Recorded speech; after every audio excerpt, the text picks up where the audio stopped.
IIM UPSC tuitions only in Tirumala IAS institute Chaitanyapuri. Call చేసి ఇప్పుడే join అవ్వండి. తల్లిని హత్య చేసి బాబుని చేరతీశాడు. తన తల్లిని చంపిన కసాయితోనే ఆ చిన్నారి వారం రోజులు గడిపాడు.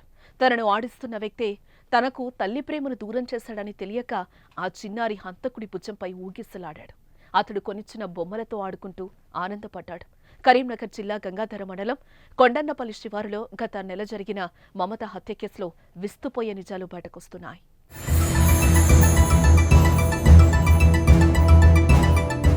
తెలంగాణ వ్యాప్తంగా బెల్లంపల్లి పట్టణానికి చెందిన మేడ మమత మిస్టరీ వీడక పోలీసులు విచారణలో సంచలన విషయాలు వెలుగు చూస్తున్నాయి.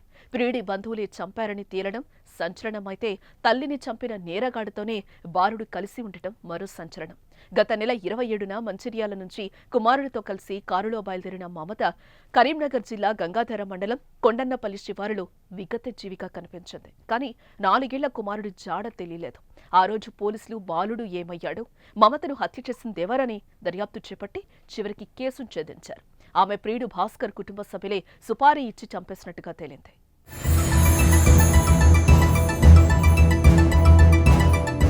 ప్రేమ వివాహం చేసుకుని విడిపోయినా మమత భాస్కర్ అనే వ్యక్తితో కొంతకాలంగా సంబంధం ఏర్పరచుకుని ఉంటుంది. ఇది భాస్కర్ ఫ్యామిలీకి నచ్చలేదు. సంపాదనంతా ఆమెకే ఇచ్చేస్తున్నాడని ఆగ్రహంతో ఆమెను చంపేయడానికి స్కెచ్ వేసి సుపారీ కిల్లర్ అయిన కళ్యాణ్కు ఆ పని అప్పగించి 5 లక్షలకు బేరం కుదుర్చుకున్నారు. ఈ నేపథ్యంలో మమతను ఫోన్ చాటింగ్ ద్వారా ట్యాప్ చేశాడు. సుపారీలో భాగంగా అడ్వాన్స్గా ఇచ్చిన 60,000 ఖర్చు చేస్తూ మమతకు దగ్గరయ్యాడు.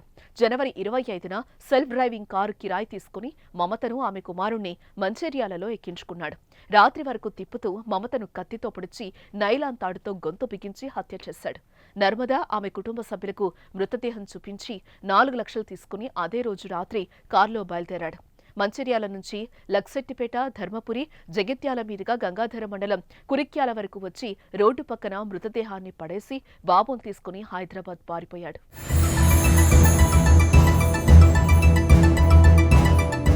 తల్లిని చంపిన కళ్యాణ్ బాలుడిపై మాత్రం తన ప్రేమను చూపెట్టాడు. హత్య జరిగిన తర్వాత కొద్దిసేపు మృతదేహం కారులోనే ఉండడంతో మధ్యలో హంతకుణ్ణి బాలుడు అమ్మ కావాలని అడిగితే పడుకుందని సమాధానమిచ్చాడు. బాబు నిద్రపోయిన సమయంలో మృతదేహాన్ని పడేసి కారుతో వెళ్లిపోయాడు. అమ్మ కోసం ఏడవకుండా ఉండేందుకు చాక్లెట్లు కొనిస్తూ మాటలు ఆటలతో మురిపించాడు. హైదరాబాద్లోని సినీ ప్లానెట్ సహా పలు చోట్ల పిల్లాన్ని తిప్పాడు. కార్ రేసింగ్ సహా బొమ్మలతో ఆటలాడించాడు. కొత్త దుస్తులు కొన్నాడు. తినడానికి ఏది కావాలంటే అది కొనిచ్చాడు.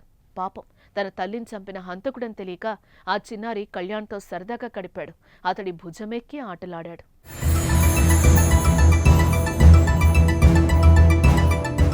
ఇలా 2-3 రోజులు గడిచాయి. తర్వాత అతన్ని ఏదైనా అనాథాశ్రమంలో చేర్పించాలనే ఉద్దేశంతో చెన్నై తీసుకెళ్లి అక్కడ ఓ హోటల్లో ఉంచాడు. అయితే పోలీసులు కార్ నెంబర్ ఆధారంగా ట్రాక్ చేసి కళ్యాణ్ నెంబర్ ట్రేస్ చేస్తున్నారు. ఈ క్రమంలోనే అతడు చెన్నైలో ఉన్నాడని గమనించి అక్కడికెళ్లారు. అక్కడ హోటల్ గదిలో ఉన్న బాలుని రక్షించారు. అయితే కళ్యాణ్ మాత్రం పోలీసుల కళ్లు కప్పి అక్కడి నుంచి పారిపోయాడు. దీంతో బాబును తీసుకొచ్చి ఈ నెల 3న బాబును నానమ్మ, తాతయ్య సంబంధికులకు పోలీసులు అప్పగించారు. పరారీలో ఉన్న కళ్యాణ్ కోసం గాలించి 2 రోజుల క్రితం పట్టుకున్నారు.